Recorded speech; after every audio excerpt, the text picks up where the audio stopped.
quiero decirles que la enseñanza de hoy pudiera ser una de las enseñanzas más importantes que he dado en muchos años. Es una enseñanza un poco diferente para los que me han escuchado enseñar en el pasado, pero es importante. Digamos que por personalidad preferiría enseñar como siempre enseño, y lo que voy a hacer hoy es incomodarme un poco, incomodarlos a ustedes un poquito, pero debido al tema es importante hacerlo. Nosotros no podemos pretender que las cosas cambien en la humanidad si no nos incomodamos de vez en cuando. Es fácil querer, lo que no es fácil es hacer, ¿ok?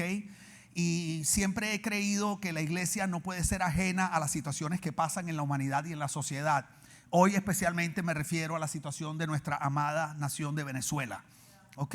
¿Cuántos venezolanos hay aquí? Hermosos, preciosos. Gente que amamos. Quiero decirles que en este momento todos somos Venezuela. ¿Ok? Aquí no hay colombianos, aquí no hay peruanos, aquí ahora mismo todos somos venezolanos. Sobre todo adentro, porque la Biblia dice que cuando un miembro del cuerpo se duele, todo el cuerpo se duele. ¿Okay? Entonces vamos a hablar de un tema un poquito espinoso. Yo nunca he sido de politizar la iglesia, ahorita vamos a estar hablando de eso. No, voy a hablar algo que tiene que ver un poquito con el tema de gobierno, no con política. Jamás he politizado la iglesia, jamás le he dicho vota por este, vota por el otro. Pero es importante estar apercibidos de lo que está sucediendo en el mundo. Sobre todo si queremos ser esa iglesia que pueda agregar valor a las personas en momentos tan difíciles como el que está viviendo nuestra amada gente de Venezuela. Esta conversación viene, además de la carga que tengo por hablar temas relevantes, viene porque fue el martes. ¿Cuándo fue que estabas tú con las mujeres?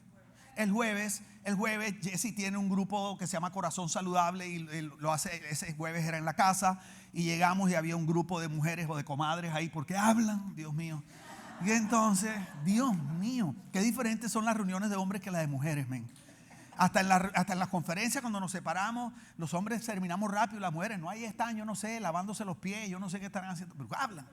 Y entonces yo llegué y me puse a ver televisión en este momento tan rico, iba a descansar y llegaron Dani y Pauli que están allá, que son parte del grupo, y me dijeron, JV, ¿cómo estás? Y bueno, como yo les he dado la confianza, porque ya saben que son como unas hijas para mí. Y los papás que tenemos corazón paterno, los hijos nos pueden interrumpir cuando sea, menos cuando estamos en el baño, ¿ok? Y ellas llegaron, queremos hablarte, y me trajeron una inquietud en este anhelo de querer honrar a Dios con la manera como nosotros vemos las cosas, cómo debemos reaccionar ante situaciones tan complejas como la que vive Venezuela. Daniela y Paulina me decían, es que hay versículos en la Biblia que aparentemente pareciera que promovieran como perpetuar el abuso, como que hay que seguir bajo ese sistema de opresión. No sabemos qué hacemos, qué podemos hacer, supuestamente qué dice Dios que hay que hacer. Entonces, pregunta, ¿alguno de ustedes se ha preguntado eso? ¿Alguno de ustedes se ha preguntado qué piensa Dios de lo que pasa en Venezuela? Ok, eso lo voy a enseñar el domingo que viene. Ok, no mentira, ahorita mismo lo vamos a hablar. Entonces, vamos a hablar desde el punto de vista bíblico. Y la enseñanza hoy está fuerte. Nada más el título dice, el título de la enseñanza hoy es ¿permitimos el abuso o nos rebelamos? Y abajo dice una perspectiva bíblica de la situación en Venezuela. Entonces hoy vamos a hablar de un tema que, como les digo, es un poquito más fuerte, más pesadito. Por favor, no se me duerman, se vale bostezar. Si ves a alguien bostezando en lo tuyo, de parte mía le puedes meter un codazo. Si es la suegra, métele dos. Ok, entonces quiero leerles el versículo con el que Daniela y Paulina me hablaron o me mostraron sus inquietudes. Está en Romanos capítulo 13 versículo 1 y dice, esta es la versión traducción en lenguaje actual, dice, solo Dios puede dar la autoridad a una persona y Él es quien les ha dado poder a los gobernantes que tenemos. En la otra versión dice que Dios es el que ha establecido a todas las autoridades civiles, ¿ok? Que no hay autoridad sino puesta por Dios. Dice, por lo tanto, debemos obedecer a las autoridades del gobierno. Quien no obedece a los gobernantes se está oponiendo a lo que Dios ordena y quien se oponga será castigado. Es un versículo fuerte. No solo es fuerte, es un versículo fuerte para un pueblo que está viviendo opresión. Hace más de 25, ya creo que son 26 años. Entonces tú dices, ok, ¿cómo yo reconcilio un pasaje como Romanos 13, 1 y 2, donde supuestamente Dios nos está diciendo que debemos sujetarnos y honrar a las autoridades porque todas han sido puestas por Él, porque no sujetarnos es como deshonrar a Dios y eso acarrea castigo. Tú dices, Dios mío, ¿qué hacemos? ¿Qué hacemos con este aparente dilema entre lo que dice la Biblia y seguir soportando el abuso que ha producido, de un gobierno que ha producido tanto dolor y miseria? ¿Seguimos orando para que Dios haga un milagro? Porque como la Biblia, porque es que usamos versículos fuera de contexto. Hoy vamos a entender por qué. ¿Por qué? Porque es que la Biblia dice en Daniel que Dios es el que pone reyes y quita reyes. Entonces, como Dios es el que pone reyes y el que quita reyes, a lo mejor Dios lo puso y entonces hay que orar para que Dios lo quite. Entonces oramos y entonces nos van a pasar 60 años como Cuba. Pregunta, ¿tú crees que la iglesia cubana no está orando para que le quiten el gobierno? ¿O será que es que la oración de los cubanos es menos poderosa que la de los venezolanos? ¿O será que Dios ama más al venezolano que al cubano? Entonces al de Venezuela lo va a quitar más rápido que al de Cuba, que lleva 60 años. O sea, necesito que entiendan algo. Yo creo en el poder de la oración, pero nosotros tenemos que aprender a usar el razonamiento y la lógica que Dios nos ha dado. O sea, ¿por qué si la iglesia cubana ora, eso no se quita de ahí? Porque ¿qué esperanza les voy a dar a ustedes yo o nos va a dar Dios si yo le digo, no, hay que orar? Y tú decir, sí, pero es que Cuba lleva 60 años en esta vaina. No podemos seguir viendo eso de esta manera. ¿Dónde está el equilibrio? ¿Qué dice Dios al respecto? ¿Ok? ¿Seguimos orando o usamos la fuerza para cambiar esta situación? ¿Peleamos por nuestra libertad? ¿Qué dice Dios? ¿Cuántos quieren saber qué dice Dios? ¿Ok? Una de las razones, y quiero que escuchen porque voy a durar los primeros 15 minutos estableciendo un fundamento. Necesito hablar un poco de gobierno. Entonces, lo voy a tratar de hacer lo más divertido. Yo creo que yo soy medio payasito, yo creo que los puedo hacer reír un poco. Pero necesito que absorban porque si entienden el principio va a tener sentido lo siguiente. ¿Está bien? Entonces, una de las razones por las cuales nos cuesta entender qué hacer en situaciones como esta es porque mezclamos principios de dos sistemas de gobierno diferentes. Por un lado, tenemos un sistema de gobierno que es el reino de Dios. Digan conmigo, el reino de Dios. Y por el otro lado tenemos un sistema de gobierno, digan conmigo, la democracia. ¿Ok? ¿Cuál es la diferencia? Pues hay muchas diferencias. El reino de Dios, la palabra reino viene de una palabra que es la palabra basilea, que significa gobierno monárquico. ¿Por qué? Porque el reino de Dios es gobernado por un rey que es Jesús. Por eso Él es el rey de reyes, señor de señores. Entonces, este reino no es un reino territorial en el sentido de que no es como que Jesús es rey en el área del Doral, pero no es rey en el área de Kendall. O sea, el reino de Dios no funciona así. El reino de Dios tiene que ver con el corazón del ser humano. El reino es un reino que se manifiesta en el corazón del ser humano y si está ahí, se expresa a través de la vida de ese ser humano en el entorno de ese ser humano. ¿Me estoy haciendo entender? Entonces, ¿qué es el reino de Dios? Es donde hay un corazón que conoce a Dios, que anhela la vida de Dios, que ama a Dios, que entiende cuánto Dios lo ama a él o a ella y dice, ¿sabes qué? Yo sé que los planes que Dios tiene para mí son los mejores, que no hay manera de que yo pueda idearme unos mejores planes que lo que Dios tiene para mí. Confío en Dios, sé que Él anhela mi bienestar, por lo tanto, mi corazón lo voy a sujetar debajo de su gobierno. ¿Qué es su gobierno? Su gobierno no es su gobierno es su manera de pensar, sus formas, sus principios. Por ejemplo, que el perdón, que la generosidad, que el agradecimiento, que el servicio. Como en el reino de Dios, Dios espera que tratemos a la gente. Cómo espera Dios que cuides tu cuerpo. Todo este tipo de cosas que están expresadas en la Biblia, ahí está expresada como la constitución del reino. No me refiero a los mandamientos. Los mandamientos no son una expresión del reino de Dios. La expresión del reino de Dios fue lo que Jesús vino a establecer. Los mandamientos son una expresión de una ley incumplible, pero no es el tema de hoy. ¿Ok? Entonces el reino de Dios, donde está el reino, o sea, donde hay un corazón que está sometido, que dice, yo, Señor, transforma mi manera de pensar. Por eso Pablo dice en Romanos 12:2 que no nos acostumbremos a la manera como se maneja el sistema de este mundo, sino que nos transformemos por la renovación de la mente para que verifiquemos cuál es la buena voluntad de Dios, que es agradable y perfecta. Entonces tú quieres la buena voluntad de Dios, agradable y perfecta. Todo comienza por cambiar tu manera de pensar. En vez de pensar humanamente, no como humano, no es que vas a pensar como un alienígena, sino en vez de ver las cosas como las ven los seres humanos, vas a empezar a pensar como quien piensa. como Dios. Entonces el ser humano dice, el que pega primero pega 2 veces. Dios dice, si tu hermano peca contra ti, ve con él y ponte a cuentas. Perdónalo 70 veces 7. No es fácil. Pero cuando tú anhelas en tu corazón eso, ahí es el reino establecido y entonces tú empiezas a disfrutar de mejores relaciones, mejor matrimonio, tu familia es diferente, vives en una paz diferente. Pregúntame, ¿estoy haciendo entender?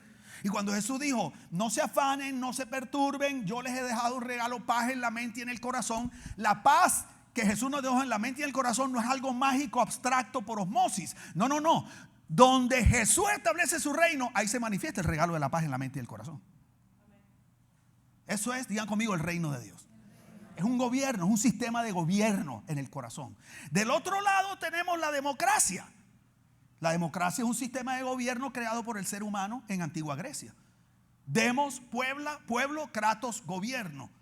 ¿Qué es democracia? Es un gobierno del pueblo y para el pueblo. ¿Qué es democracia? Es un sistema de gobierno en el que las leyes, las políticas, el liderazgo y los asuntos más importantes del Estado están decididos directa o indirectamente por el pueblo. La democracia no es mala. Yo amo la democracia. La democracia no es mala porque fue creada por el hombre. No, la democracia fue creada para el beneficio del ser humano, para el desarrollo del ser humano. Y yo estoy convencido que después del reino de la teocracia, ningún sistema de gobierno es mejor que la democracia. Eso está probado por estadística. O sea, los números no mienten. Esto no tiene que ver con el corazón. No, es que a mí me gusta, que si el socialismo, que no, necesito que entiendas. Los números no mienten. Esto no puede verse con romanticismo. Está demostrado que en sistemas donde hay una democracia saludable, hay mucho mayor desarrollo de los seres humanos. Hay mejor salud, hay más prosperidad, hay menos pobreza, hay menos desigualdad, hay menos guerra. Esto está probado por decenas y decenas de años. ¿Ok? Ahora, importantísimo. Aunque la democracia es un sistema de gobierno que fue creado con el propósito de producir bienestar y desarrollo, hay que entender que no es teocracia. O sea, la democracia no es teocracia. Y ese es uno de los problemas más importantes que vivimos en la iglesia hoy día. Hemos politizado la iglesia y hemos querido mezclar teocracia con democracia. Entonces las iglesias te están diciendo por quién votar. Tú jamás me vas a escuchar aquí que tienes que votar por nadie. La iglesia usualmente se identifica, me refiero a la iglesia en general, se identifica más con el partido republicano, con el partido conservador, porque digamos que históricamente los republicanos y conservadores han protegido, no sé, que el asunto que no al aborto y que asuntos que supuestamente se relacionan con principios bíblicos, supuestamente. Pero igualmente los republicanos conservadores son los que menos justicia social buscan. Y la realidad es que los demócratas y los liberales casi siempre se preocupan más por los necesitados que los... Esa es la realidad. Entonces, te tengo una noticia. Ningún partido de una democracia representa a Dios. No podemos seguir engañándonos con eso. No podemos seguir haciendo sentir mal a un cristiano porque votó demócrata. O sea que tú apoyas el aborto. Y él no te puede decir, o sea que tú apoyas las clases sociales y que los pobres se mueran pobres. Yo te puedo decir eso también a ti. Entonces, yo he estado... Su pastor ha estado en Washington, hace rato no voy, pero tuve contactos, todavía tengo algunos, importantes en Washington. Dios me permitió estar en the belly of the beast. The belly of the beast.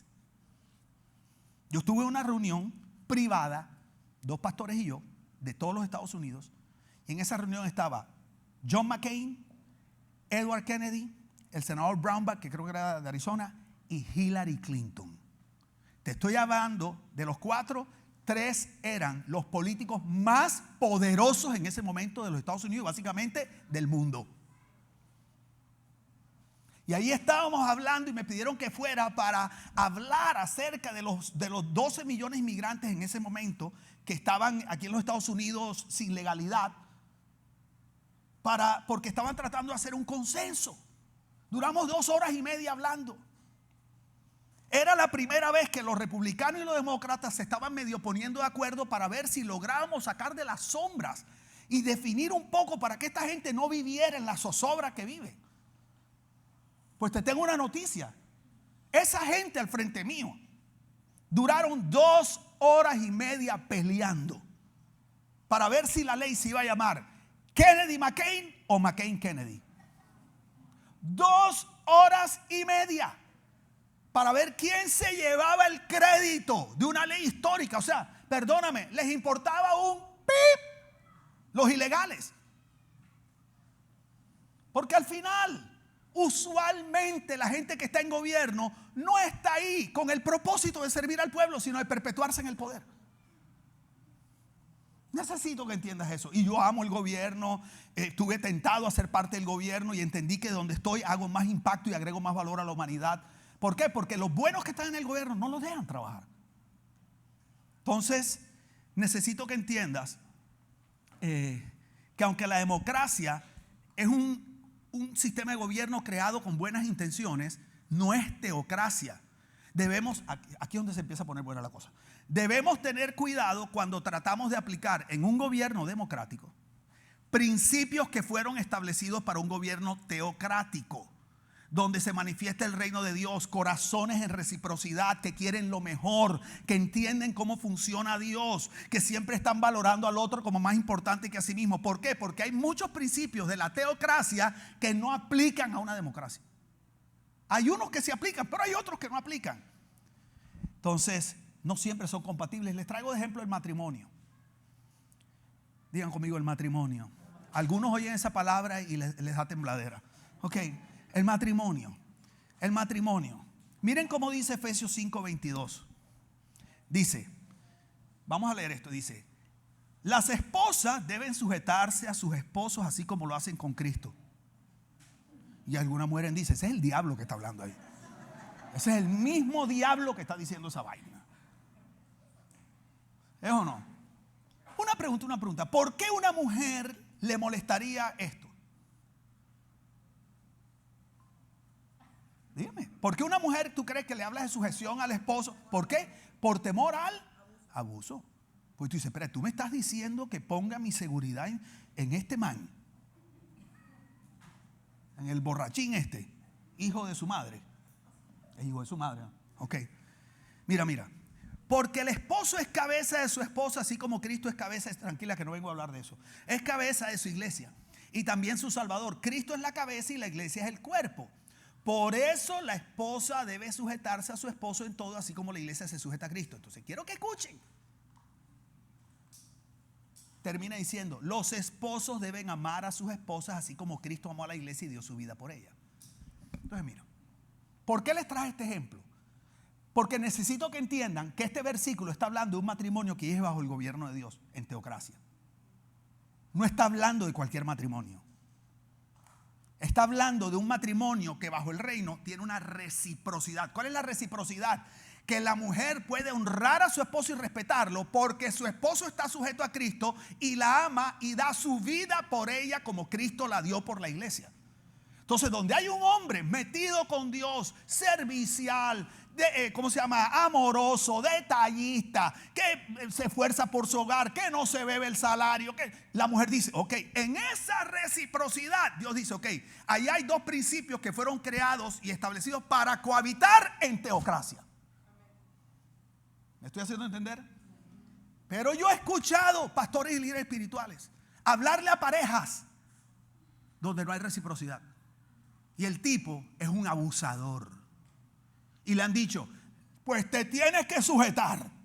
Porque la Biblia dice, o sea, que yo tengo que condenar a esa mujer a vivir siendo denigrada, abusada, oprimida, abandonada, porque supuestamente, no, necesito que entiendas, tú no puedes mezclar un principio espiritual con un matrimonio desde el punto de vista humano. Porque aquí está hablando del matrimonio de Dios instituido por Dios y lo compara con algo espiritual que es la iglesia. Está hablando de un matrimonio desde el punto de vista espiritual. No es lo mismo que el matrimonio de notaría. Debería ser, pero no lo es. Entonces yo tengo que tener cuidado de llegar a una pareja donde no hay reciprocidad, que no entienden esto, y obligar a uno de los lados y decirle, si tú no lo haces, estás desobedeciendo y te va a acarrear castigo, cuando sabemos que no hay reciprocidad. Pregunta, ¿me estoy haciendo entender? No es bíblico sugerirle a una mujer que se sujete a un esposo que la maltrata, descuide y denigra. Ahora, quiero que sepan algo. Hay principios del reino que sí pueden funcionar en un sistema democrático, pero solo si hay reciprocidad. Te voy a poner un ejemplo. Yo conozco gente no cristiana que parece que fueran cristianos, pero no son. Te voy a poner un ejemplo. Yo conozco parejas que no son cristianos y tienen un espíritu más perdonador que algunas parejas que yo conozco de aquí. Yo conozco parejas no cristianas, ateos, donde el esposo sirve más a la esposa y la cuida más y representa, entre comillas, más la vida de Dios que esposos que llevan años y que se conocen la Biblia de tapa a tapa. O sea, ¿por qué? Porque los principios, la Biblia dice que el sol sale sobre justos e injustos. O sea, los principios al final funcionan donde sea. Pero para funcionar tiene que ser un corazón que abrace ese principio. No funciona porque sí. Pregúntame, ¿estoy haciendo entender? Entonces, en el caso del gobierno, volviendo ahora al gobierno, acuérdense que estamos hablando del peligro de querer aplicar principios del reino a un sistema humano como la democracia, sobre todo cuando esa democracia no funciona adecuadamente. ¿Se acuerdan que estamos hablando de eso ahora? Las mujeres no se me queden con sujeción en la cabeza que después las pierdo. ¿Ok? Sí, porque están, bueno, puede ser que me voy a sujetar al desgraciado ese. Ok. En el caso de un gobierno, aplicando como el matrimonio al gobierno, escuchen bien, esa reciprocidad se manifiesta cuando los gobernantes no tienen que ser cristianos. Voy a decir algo duro. Esto me puede traer problemas. En la Biblia no dice que Dios pone gobernantes para cristianizar una nación. Pero nos cuesta trabajo como iglesia entender eso. Yo no sé por qué los líderes cristianos que los ponen en gobierno creen que Dios los puso para evangelizar la nación. En la Biblia no existe eso. Es más, en la Biblia más bien hay cosas que no son así. Cuando Dios puso a José al lado del faraón, Dios no puso a José al lado del faraón para evangelizar al faraón. Dios lo puso al lado del faraón para proteger a Israel, que se iba a morir de hambre porque Israel iba a traer al Mesías. Pero hoy nos quejamos cuando Dios pone líderes en posiciones importantes. No puede ser que fue asistente de Obama y nunca le habló el Señor. No, José nunca le habló el Señor al faraón. Esa no era su función. Su función era gobernar correctamente. José usó la sabiduría de Dios para gobernar correctamente y que la bendición llegara al pueblo de Dios. El primer propósito de un gobernante es que haya bienestar en la nación o en el territorio donde gobierna. Perdóneme, no es hablar de Dios. Pero nos cuesta trabajo entender eso. Y vivimos en la nación donde el cristianismo se ha vuelto nacionalismo cristiano. Y tenemos la osadía, perdónenme. Nosotros aquí apoyamos que tú votes, pero te voy a pedir un favor. No votes con una pasión cristiana equivocada. Que una persona, entre comillas, sea cristiana no lo hace buen gobernante. Ojo con eso. La persona está siendo puesta para gobernar, no para evangelizar. Y me preocupa que la iglesia cristiana norteamericana sigue creyendo que Donald Trump es el Mesías.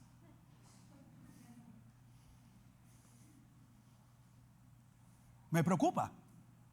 No porque estoy a favor, no. Quiero decirte, perdóname. En este momento estamos viviendo, mi esposa y yo, en estos años de gobierno han sido los peores años financieros y económicos para nuestra familia. Y cuando Donald Trump fue presidente fueron los mejores años económicos para mi familia. Entonces, si yo llegase a votar por Donald Trump, lo hago porque creo que puede administrar los recursos de Estados Unidos bien, no porque es el Mesías escogido para salvar a Estados Unidos de la agenda de la izquierda. Por favor, seamos congruentes. No podemos estar adorando. Eso es un ídolo, eso es un becerro de oro. Bueno, naranja, no de oro. No es de oro, es anaranjado. Ok. Entonces, hey, por favor, analiza. Mira, gobernar es más que decir yo amo la iglesia. Evalúa por quién vas a votar y vota a conciencia. ¿Me estoy haciendo entender? Entonces, mira qué tremendo. Entonces, donde hay gobernantes que aman a su pueblo en democracia, que honran la labor que le fue puesta, que es servir a la humanidad, servir a los constituyentes sobre los cuales ha sido elegido, ¿entiendes? Ese servicio debe producir una honra hacia ese gobierno y ahí hay reciprocidad. Los gobernantes, función como el esposo, proteger, cuidar, proveer, y está la esposa, en este caso nosotros el pueblo, que decimos, ok, vamos a honrar. Te lo voy a probar con la palabra. Ok, volvamos al mismo pasaje con el que Dani y Paulina me hablaron el jueves. Romanos 13:1, pero leamos un poquito más. Dice, Solo Dios puede darle autoridad a una persona. Y es Él quien les ha dado poder a los gobernantes que tenemos. Primero que todo está hablando Pablo a Roma. ¿Ok? Ojo con eso. No podemos sacar de contexto los versículos ni el contexto histórico y geográfico. Porque un texto fuera de contexto se vuelve un pretexto. Por lo tanto, debemos obedecer a la autoridad del gobierno. Versículo 4 dice, porque ellos...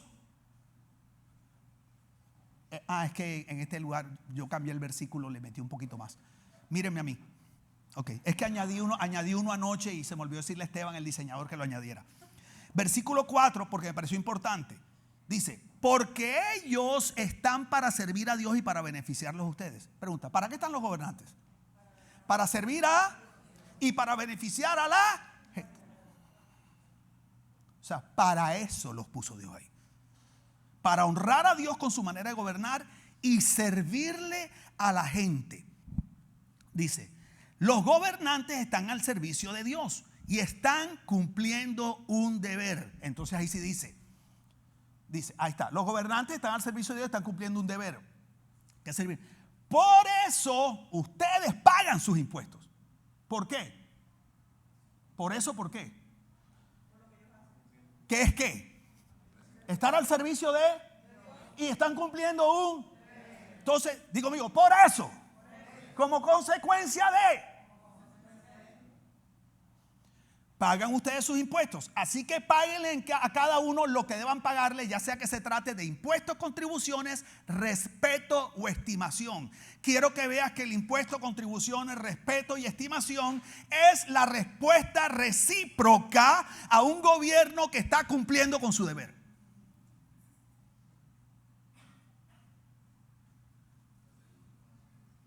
Pregunta, ¿me estoy haciendo entender? Esto es en el reino. Esto es en el reino. Entonces quitémosle a Dios, porque no, el gobernante no es cristiano. La pregunta es, ¿está cumpliendo con su deber? Ok, apliquemos este principio del reino a la democracia. Quitémosle a Dios del medio. No, separación de la iglesia está. Ok, pregunta, ¿está cumpliendo con su deber? ¿Cómo podemos saber si los gobernantes están honrando los principios fundamentales de la democracia y ejerciendo su labor, su deber dignamente? O sea, ¿cómo sabemos que están gobernando para el beneficio de la gente como dice Dios? ¿Cómo sabemos que no se montaron ahí con un corazón corrupto? ¿Cómo sabemos que no están usando las cosas para robárselas y para perpetuarse en el poder? ¿Cómo sabemos? Hay manera de saber. ¿Cuántos lo quieren saber? Ok, mira este diagnóstico. Todo esto es la introducción. Lo que pasa es que la prédica es cortica. Ok, pero estamos aprendiendo algo hoy. Ok, ¿cómo podemos saber? Les voy a explicar. Hay una forma de saber si los gobernantes están gobernando para el servicio a la gente. Y es estudiando lo que se llaman los 4 pilares fundamentales de la democracia. La democracia tiene 4 pilares fundamentales. Entonces, estamos hablando un poquito de Venezuela. Adelante, están en su casa. Aquí hay uno, aquí hay otro. Eso. Entonces, vamos a hacer un diagnóstico de la nación venezolana con estos 4 pilares. ¿Les parece bien? Ok. Primero, lo que se llama el Estado de Derecho. ¿Qué es el Estado de Derecho? Quiero que me escuchen. Me alegra verte. El Estado de Derecho se refiere al principio de gobierno en el que todas las personas, digo conmigo, todas las personas, digo conmigo, las instituciones, las entidades públicas y privadas, incluyendo el propio Estado, están sometidos a la ley. O sea, el Estado de Derecho significa que la constitución de esa nación rige para todo el mundo, que nadie puede evadir la constitución, nadie tiene trato especial. Eso es el Estado de Derecho. Esto es lo que garantiza la igualdad y la justicia. Pregunta, ¿en Venezuela hay Estado de Derecho? Por favor, nada más lejano de la realidad. No hay Estado de Derecho. Elecciones libres y justas es el segundo pilar. Permite que los ciudadanos elijan a los gobernantes. Pregunta, ¿en Venezuela se permite que los ciudadanos elijan sus gobernantes? No. Tercer pilar. Esto no lo estoy inventando yo. Estos son los pilares de la democracia. La protección de los derechos humanos. O sea, salvaguarda las libertades individuales. Pregunta, ¿eso sucede en Venezuela? Lo contrario, esto es represión. Lo que identifica el gobierno venezolano. El abuso, la opresión y la represión. Cuarto, la separación de poderes. es la distribución de la autoridad entre las ramas del gobierno para prevenir el abuso. Por ejemplo, en Estados Unidos y en Colombia tenemos, y en Venezuela ahora sí, el ejecutivo, el legislativo y el judicial. Eso le llaman en inglés el sistema de los checks and balances. ¿Por qué? Porque se cuidan, y es un triángulo porque tiene que ser impar, y se cuida el uno al otro. Lo que ha detenido el desastre que se pudiera avecinar en Colombia, que pudiéramos terminar igual que ustedes, es que hay un sistema independiente de poderes. Por eso, lo que han querido es o hacer una constituyente, como comenzó todo en Venezuela. ¿Para qué fue la constituyente? Principalmente para eliminar el cuarto pilar. Que todo quedara bajo una misma persona y nadie pudiera decir eso no va por ahí. El Congreso no podía hablar, la Asamblea Constituyente no podía hablar. ¿Me estoy haciendo entender? Inmediatamente se genera una cultura de abuso.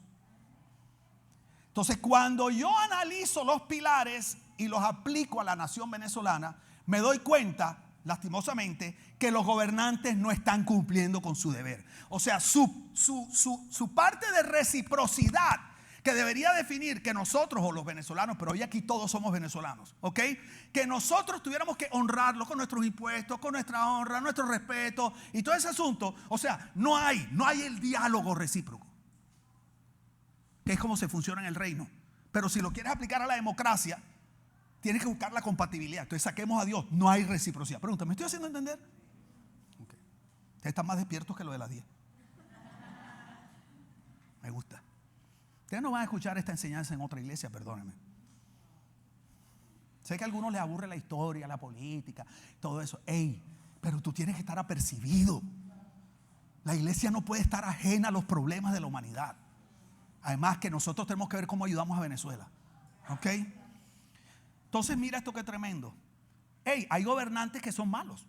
No malos, malas personas. Hay gobernantes que son malos administradores. No necesariamente son corruptos. Son malos administradores. Es como una empresa. En una empresa tú pones un CEO y si el CEO no funciona, ¿qué pasa? Pues lo saca y buscas otro CEO. ¿Es o no? ¿Por qué? Porque si el CEO es malo y administra mal, toda la empresa se va a dañar. Y aquellos que tienen intereses, sean los accionistas, sea lo que sea, van a terminar siendo afectados por el mal liderazgo. Así es en una democracia. Hay líderes que son malos. Que sea malo, o sea que no ha sido un buen gestor para promover el bienestar, no toma buenas decisiones, no es mala persona, es mal líder. Eso no nos da el derecho de rebelarnos y bajarlo de ahí. ¿Por qué? Porque nosotros fuimos los que lo pusimos ahí. Porque quiero recordarte que el chavismo llegó democráticamente a Venezuela. En la primera votación y en la segunda. Quiero recordarte que las manifestaciones masivas que hoy ves con María Corina originalmente eran chavistas.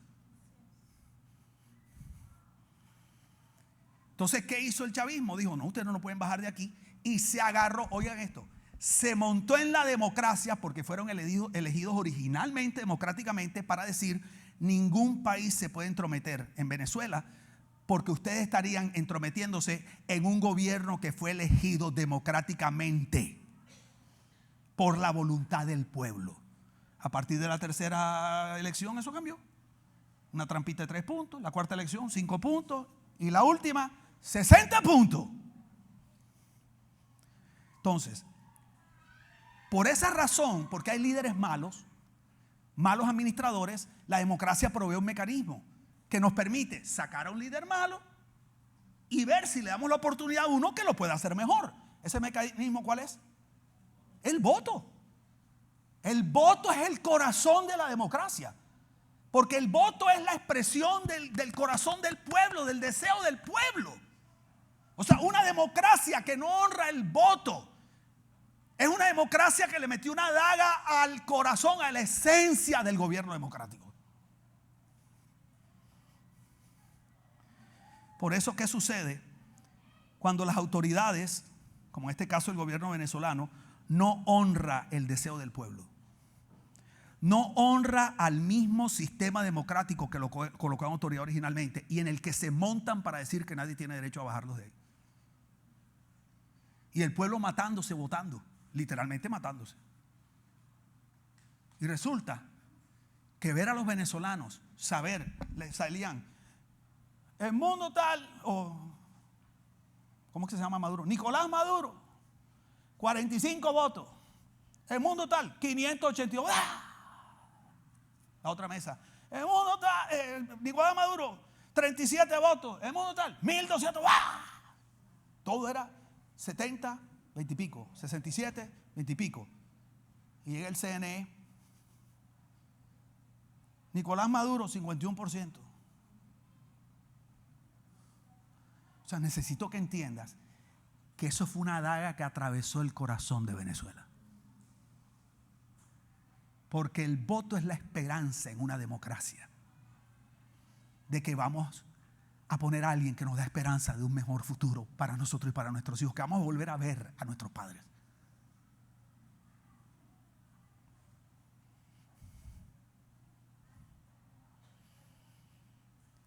La pregunta es, ¿entonces el pueblo está condenado a vivir en miseria y desesperanza por siempre?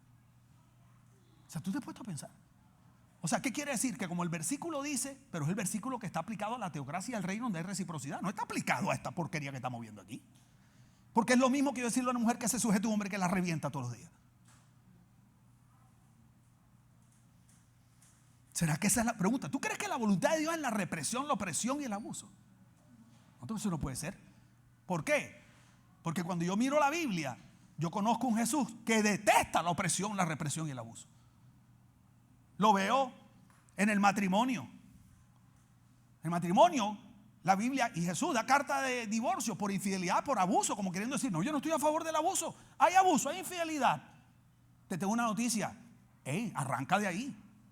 Arranca. Veo un Jesús que odia la represión contra la mujer. Hasta las prostitutas que la querían apedrear, el único que la defendía era Jesús. Jesús fue el primero que puso líderes mujeres cuando en una sociedad las mujeres no valían nada. Nombró mujeres en liderazgo en las casas, en las iglesias, en las casas. Jesús también habló contra el abuso y la represión social, contra los pobres, contra los leprosos. Y él fue la milla extra para abrazar al leproso que nadie abrazaba, para ayudar a los pobres. Y la Biblia es clara con este asunto de la justicia social.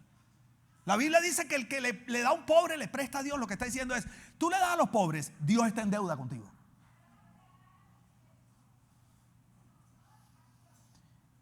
En las empresas, la forma de tratar a los empleados dice, le habla a los jefes y hasta los amos de los esclavos dice, tú no puedes maltratar a la gente.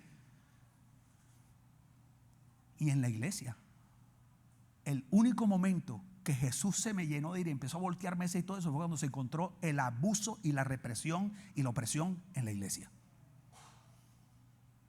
Entonces, si yo veo un Jesús que aborrece el abuso y la opresión en el matrimonio, contra las mujeres o de género, en la empresa, en la sociedad y en la iglesia, ¿qué me hace pensar que él sí apoya el abuso, la opresión y la represión de un gobierno contra un pueblo?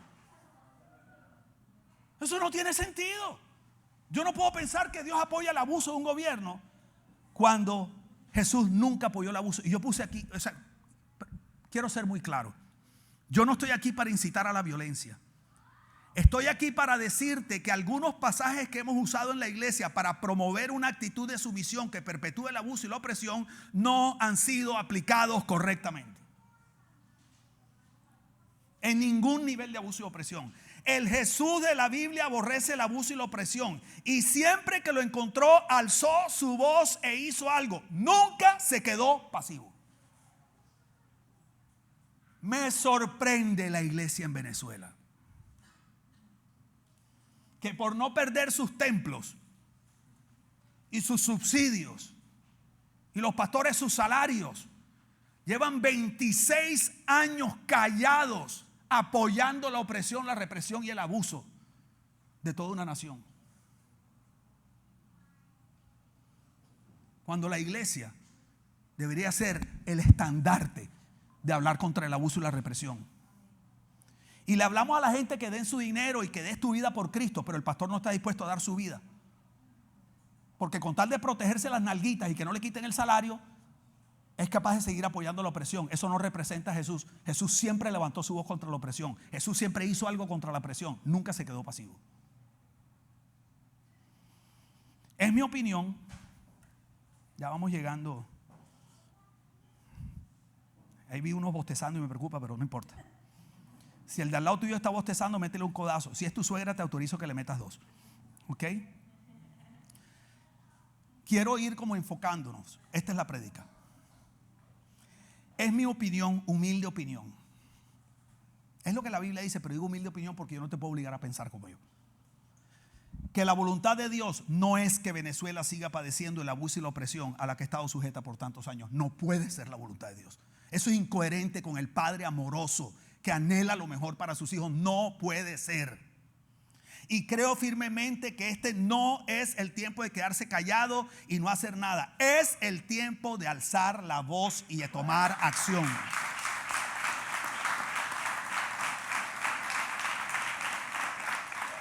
La pregunta es ¿cómo lo hacemos responsablemente?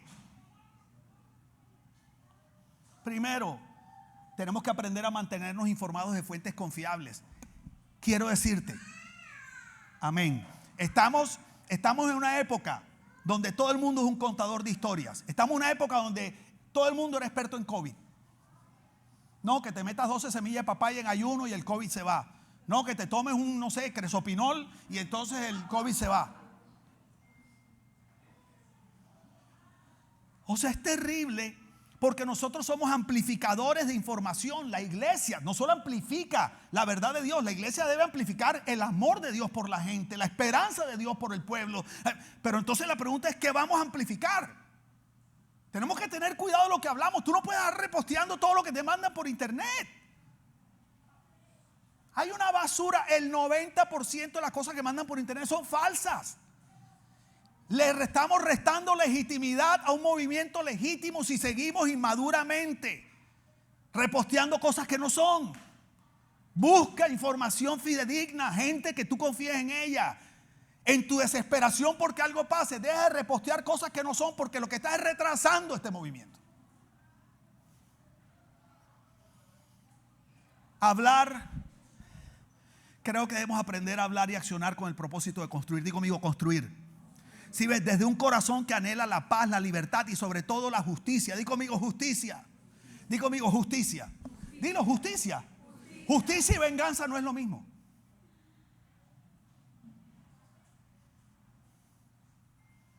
Justicia. Que lo pelen a ese tipo. Digo, así le quiten la piel y queda así como el museo ese. ¿Está visto el museo de los cuerpos que son puros músculos así? Ojalá, Amador. Y escucho gente que me dice, escucha, aquí es donde se va a poner todavía más buena la cosa. Pastor JV, oremos para que Venezuela vuelva a ser la misma de antes. Porque claro, la Venezuela de antes estaba mejor que la de ahora. Sí, es verdad. Pero no, jamás me vas a escuchar orando para recuperar la Venezuela de antes. ¿Por qué? Porque la Venezuela de antes es la razón principal por la que existe la Venezuela de hoy.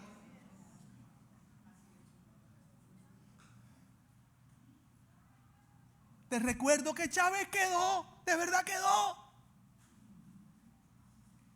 Y algunos aquí votaron por Chávez. No me diga que no. Que ahí tienen los ojitos rojos. Y así como están los espetares arrepentidos. Lo que pasa es que algunos se arrepintieron antes. Pero no puede ser que de 50 venezolanos, porque más de la mitad votó por Chávez, aquí tiene que haber unos cuantos. Escucha esto, Iglesia Miami, más los que han venido a visita. La injusticia social es el caldo de cultivo que genera los regímenes opresores. Ese es su oxígeno. Chávez quedó y el chavismo se montó porque Venezuela era campeona de injusticia social. El país más rico de Latinoamérica, pero se olvidó de los necesitados y creyó que regalando gasolina todo iba a estar bien. Llega un momento que el pobre ya no aguanta más. Y cuando una persona lleva pasando hambre décadas, siendo pobre, y escúchame, y cuando tú eres papá o mamá y tú piensas que tus hijos tienen que perpetuar la pobreza y que tus hijos no tienen futuro, que no tienes esperanza, que no van a poder estudiar como tú quisieras, que van a seguir siendo empleadas domésticas, perdóname que te lo diga, que van a seguir cuidando carros, que van a seguir por ahí malandreando. Cuando alguien viene demagogo y te ofrece la oportunidad de un cambio con esa capacidad de comunicación que tenía este hombre, ese es el caldo de cultivo. Tu corazón no soporta más injusticia. podemos pedir la Venezuela de antes. Mira cómo dijo Juan Pablo II. Ay, pastor, usted cita a Juan Pablo II cuando dice cosas interesantes. Sí. Juan Pablo II dijo: no habrá paz en la tierra mientras perduren las opresiones de los pueblos, la injusticia y los desequilibrios económicos que todavía existen. No queremos la Venezuela de antes, queremos reconstruir una Venezuela mejor. En Venezuela hay dinero para que Venezuela esté bien y los venezolanos estén bien.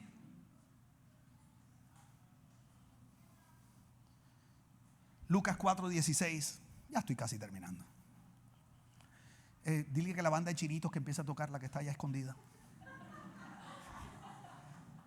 Tenemos una banda de 7 chinitos ahí debajo de la escalera. Y los manes están ahí. Ahorita comienzan a tocar. Ya vas a ver. Lucas 4:16. Y nunca se equivocan los chinitos, Pedro. Los manes están ahí, pero ahí, eso ni un dedito ni nada. Ok. Esto es tremendo porque dice: cuando llegó a Nazaret, hablando de Jesús, donde se había criado, un sábado fue a la sinagoga, como era su costumbre. Allí se levantó a leer. Jesús nunca había leído en la sinagoga. El que leía en la sinagoga era el rabino siempre. Y este rollo, que es el rollo del libro de Isaías, lo habían leído muchas veces, pero nunca había pasado nada. Era el rabino leyendo. Y este rollo habla de Jesús. Esta es la primera vez que aquel de quien habla el rollo se levanta a leer el rollo que habla de él. Entonces imagínense qué rollo.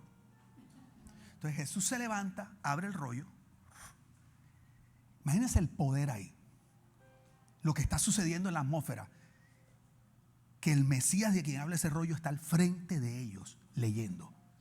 Y dice: lo abrió y encontró el lugar donde dice: el Espíritu del Señor está sobre mí,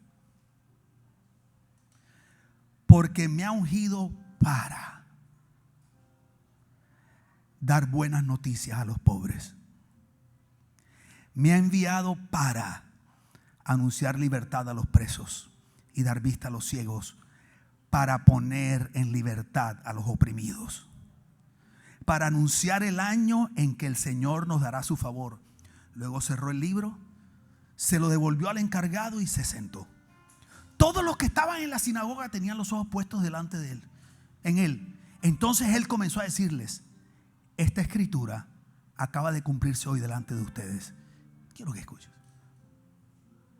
Jesús dijo para qué vino. ¿Sabes a qué vino Jesús? Acabar con la opresión, acabar con el abuso, con la injusticia. Pero sobre espiritualizamos esto. No, se refiere a ciegos espirituales. No. Pobres espirituales. La mejor noticia que le puede dar a un pobre es que va a dejar de ser pobre. No es que se va a ir al cielo el día que se muera. Porque él te dice: ¿sabes qué? Mátame ya. O sea, si yo voy a vivir el resto de mi vida pobre, mis hijos van a ser pobres. ¡Ey! Mátame ya. No quiero ser pobre. Hay que ser pobre para entender a un pobre.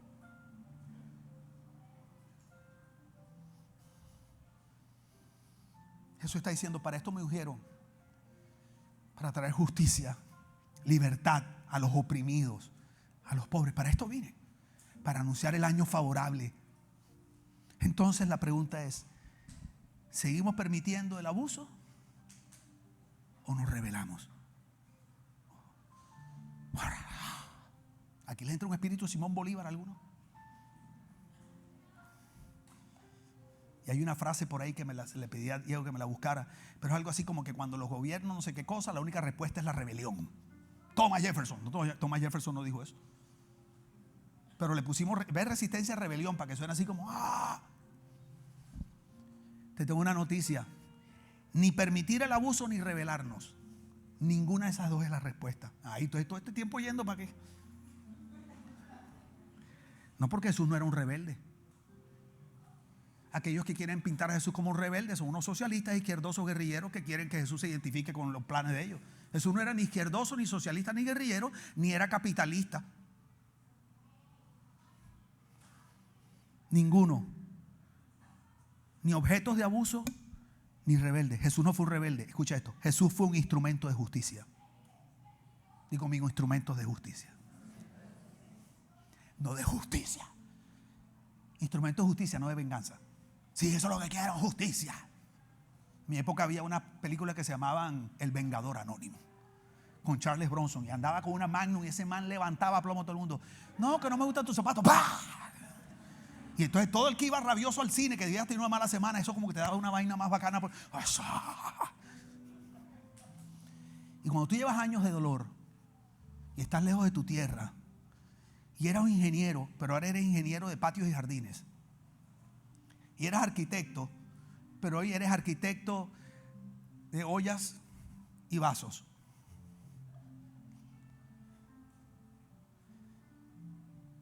El corazón se amarga y le da rabia. Tú dices, no es justo. No es justo, por lo tanto hay que hacer justicia. Esa no es la justicia de Jesús. La justicia de Dios no es venganza. Es cambiar la situación.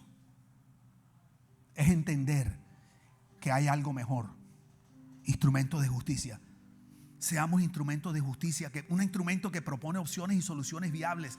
No olvidemos que somos gente espiritual y representamos a Cristo. Aprendamos de esto. Nunca olvidemos la importancia de votar con responsabilidad y criterio, no desde la frustración y el dolor. O sea, escúchame, la Biblia dice que no demos por tristeza ni por necesidad. Tampoco puedes votar por tristeza o por necesidad. Tampoco puedes hacer esta nueva campaña para cambiar el régimen por tristeza o necesidad. ¿Por qué? Porque la tristeza y la necesidad no son buenos consejeros, no son buenas intenciones. Porque lo que quiere es, y ellos van a pagar, y que sufran lo mismo que sufrimos, y que más nunca, y que no sé qué cosa. Entonces, ¿qué vas a pasar? Voltear el péndulo para el otro lado, y hay un día otro chavista estará gobernando. Es cortar el ciclo de injusticia. ¿Qué vas a hacer para eso?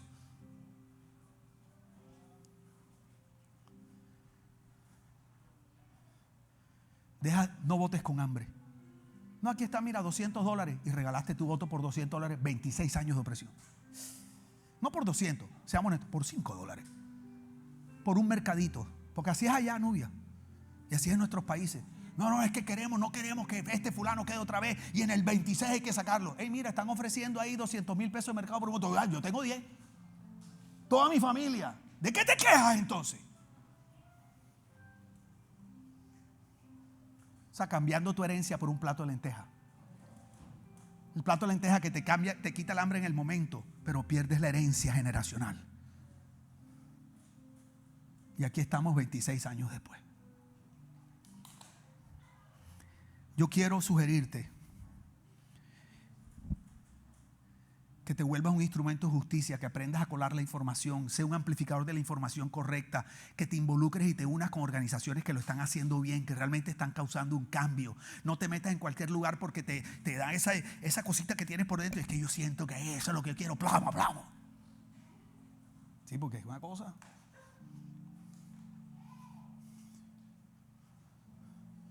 Y yo he decidido creer que llegó el tiempo de Venezuela. Llegó el tiempo de Venezuela. A todos nos conviene. A los colombianos nos conviene. A Sudamérica le conviene. Lastimosamente, el gobierno de los Estados Unidos cambió la herencia por un plato de lenteja. No, vamos a suspender tal cosa porque para que nos prometieron que van a haber elecciones. Negociaron todo el plato, o sea, negociaron la herencia de todos nosotros por un plato de lentejas para ir. Y yo quiero que oremos en esta tarde. Te voy a decir algo. Así como yo me incomodé porque aquí hay algunos, no crean, hay algunos que están con los ojitos así como puñaladas en bola de caucho que se están durmiendo. Yo lo estoy viendo. Pero yo sigo para adelante porque yo sé que Dios me llamó. Quiero decir, ¿sabes lo que pasa? Que quiero sepa, yo tengo ego. ¿Alguien aquí tiene ego? Todos tenemos ego. Ok, yo tengo ego. Quiero que sepa que a mí me encanta cuando tú sales aquí y dices que predicó. No, ese tipo, Dios mío, eso salieron. No, qué revelación. A mí me gusta eso. En mi ego me gusta y yo salgo y digo, ¿cómo te pareció? Estuvo tremendo. Y yo, pero yo quiero ser un instrumento de justicia. Entonces yo me tengo que incomodar. Sí, tengo que salirme de lo que a mí me gustaría hacer y lo que sé hacer bien para cambiar y poder sembrar algo que agregue valor, porque estamos hablando de generaciones de un país. Entonces, si nosotros aquí estamos, ay, pero esta predica, no sé, yo que traje a mi amiga para ver que escuchara el ungido y resulta que lo que está es tremendo discurso político. Si tú no te aguantas 45 minutos de esto, ¿cómo Dios te va a usar para cambiar a Venezuela?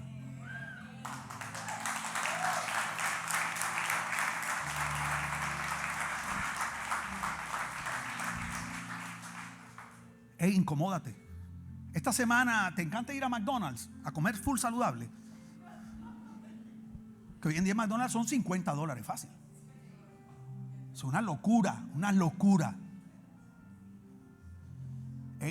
No comas en McDonald's. Vete a tu casa, hazte un sándwich con lo que hay y busca una organización y siémbrale esos $50. Alguien que está haciendo algo en Venezuela, busca, ¿dónde me uno? Aquí van 50, aquí van. ¿Por qué? Porque la gente no tiene dinero, hay gente que está pasando hambre, le están cerrando todo. Entonces necesitamos que ellos aguanten hasta que esto cambie. Pero entonces, ¿cómo hacen? Los están sofocando con hambre, con falta de comunicación, con falta de wifi, con falta de internet, con falta. Entonces necesitamos nosotros desde acá apoyarlos para que aguanten hasta que este asunto del cambio que todos estamos esperando que dé. Pero por favor, no salgas hoy de aquí y digas, wow, ni Martin Luther King, pues. Qué bárbaro, José Víctor, Dios mío. I have a dream. Perdóname, yo estoy cansado con M. ¿Saben cómo es cansado con M, verdad? Ok. I have a dream. No, I don't have a dream. Yo estoy desesperado para que cambie esa situación. Porque mucha gente que amo está sufriendo. Y se abrió una ventana. Es ahora. Es ahora, no te canses. Porque estamos aquí, no, ya las marchas están bajando. ¿Y qué carajo estás haciendo tú? Criticando. ¿Viste? Ya las marchas están bajando. Eso es fácil desde Miami. Llama, mira, te vamos a apoyar. No bajen la guardia. ¿Qué le podemos hacer desde Miami? ¿Sabes lo que te van a decir? Recursos, necesitamos recursos. Pero el Jesús que yo conozco nunca se quedó callado ni pasivo ante el abuso, la opresión y la represión. Siempre alzó su voz y fue directo a la acción. ¿Sabes qué? Llegó el momento de alzar la voz y de accionar. Vamos a colocarnos en pie y vamos a orar. Dale un aplauso bien fuerte a Dios en esta tarde. Tronco de aplauso líchigo.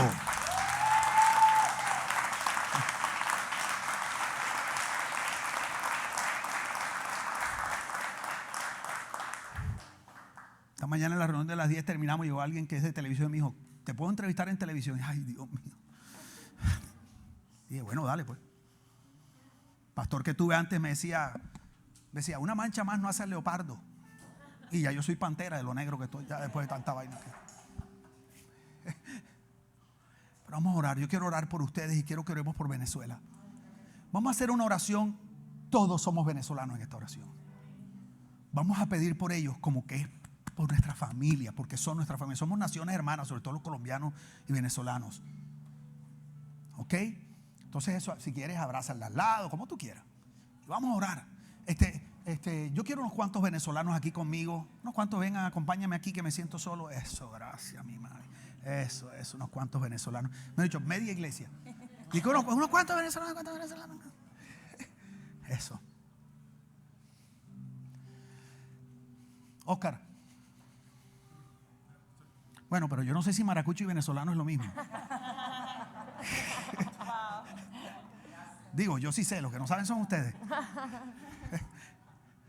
Si yo hubiera nacido en Venezuela sería maracucho, de eso no tengo duda. Es verdad. Porque soy barranquillero corroncho, tenía que ser maracucho. Ok. Desordenado, burlón, fiestero. Eso. Bueno, vamos a orar. Padre, gracias, Señor. Gracias por este día tan lindo, Señor. Gracias por enseñarnos con tu palabra. Darnos equilibrio en cómo reaccionar ante lo que está pasando. No es rebelarse ni es perpetuar el abuso. Primero es entender que tu deseo no es que el pueblo siga abusado. Nunca has sido un promotor de la opresión, el abuso y la represión, Señor. Jamás. Perdónanos como iglesia y a los líderes si hemos usado un sincretismo religioso y hemos mezclado principios del reino con principios de una democracia, Señor, para obligar a la gente o hacerlo sentir mal si no practican ciertos principios, Señor, en un sistema de gobierno donde la mayoría de las veces no hay esa reciprocidad necesaria, Señor. Hoy nos has enseñado, Señor, que esa reciprocidad en el gobierno tiene que ver con gobernantes que entienden cuál es su deber y lo cumplen. Que respetan el Estado de Derecho, que respetan los derechos de las personas, las libres elecciones, Señor, y la separación de poderes, Señor. Que luchan por la justicia, por la igualdad, por la equidad, Señor, por el bien de la nación, mi Dios. Y ahí es donde en respuesta el pueblo honra, respeta, apoya, pero no podemos seguir apoyando el abuso, Señor. Así como tú a una mujer le das la autoridad para dar carta de divorcio y decir no más abuso, no más deslealtad, no más infidelidad, Señor, le das carta de divorcio al pueblo venezolano para que ellos digan no más abuso, no más infidelidad, no más deslealtad, no más robo, no más represión, no más opresión. Pero no queremos ser los vengadores ni los justicieros, Señor. Queremos ser instrumentos de justicia. No queremos la Venezuela de antes, la amamos y la recordamos con cariño, Señor, pero queremos una Venezuela mejor, donde todo el mundo vale. Una Venezuela rica, Señor, productiva, altamente productiva, Señor. Donde PDVSA ya no funciona al 20%, sino al 100%, Señor. De un turismo reactivado, Señor. Un aparato productivo, Señor, altamente eficiente y productivo, Señor. Un pueblo unido, Señor. Declaramos, Señor, que se acaba la división provocada no solamente por la injusticia social, sino por un régimen dictatorial, narcoterrorista, Señor, que utilizó esa división de clases para perpetuarse en el poder y tomar tu lugar, el lugar de Dios en la vida del pueblo, Señor. Y hacerle creer al pueblo que la bendición y el beneficio y el bienestar venían del gobierno, Señor. No, Padre, no más ídolos para Venezuela, no más santos, no más ídolos y no más gobiernos idólatras, Señor. Tú eres la salvación de Venezuela, Señor. Tú eres el rey de Venezuela, mi Dios. Y dale estrategia, Señor. Te pedimos por María Corina, por el mundo, por todas las personas profundamente e íntimamente involucradas en la oposición, Señor. Guarda su integridad física. Rodéalos por medio de la comunidad internacional, Padre. Despierta a Estados Unidos, que es como un león dormido, Señor. Despiértalo y que entienda su lugar en el mundo. Que deje de jactarse de ser la nación más poderosa y comience a comportarse como lo que es, Señor. Te pedimos por la comunidad europea, Señor. Despiértalo, Señor. Padre, y saca la verdad a la luz, Señor. Que sea tan evidente, Señor, que no podamos quedarnos de brazos cruzados, Señor. Y te pedimos también por el gobierno, Señor. Despiértalos del estupor diabólico en el que andan, Señor. Y te pedimos de manera especial por las fuerzas militares, Señor. Que esos mandos medios, Señor, coroneles hacia abajo, mayor, capitán, sepan y recuerden el pacto y el compromiso y la promesa y el juramento que hicieron por proteger a una nación y a su pueblo, Señor. Y se atrevan, mi Dios, a de una vez por todas pararse firme en contra de la cúpula corrupta que se ha convertido, Señor, en el cartel narcotraficante más grande del planeta, Señor. Haz un milagro en Venezuela, Señor. Dale energía al pueblo, que no se cansen de marchar. Y permítanos conocer personas de confianza que podamos apoyar, Señor, para poder ayudar con recursos, Señor. Levanta tu iglesia, Señor. Quita a aquellos líderes espirituales que se han corrompido por el dinero, Señor, y por el temor. Y establece una nueva generación, mi Dios, que está dispuesta a dar su vida, Señor. Que está dispuesta a escupir el plato de lentejas, Señor, y recuperar la heredad que tú le has dado a la nación venezolana y a su iglesia, Señor. Y declaramos, Señor, lo que dice tu palabra en Filipenses 1:6. Estamos convencidos que el que comenzó la buena obra la terminará hasta el día de Jesucristo, en el nombre de Jesús. Amén y amén. Dale un aplauso, Iglesia Miami.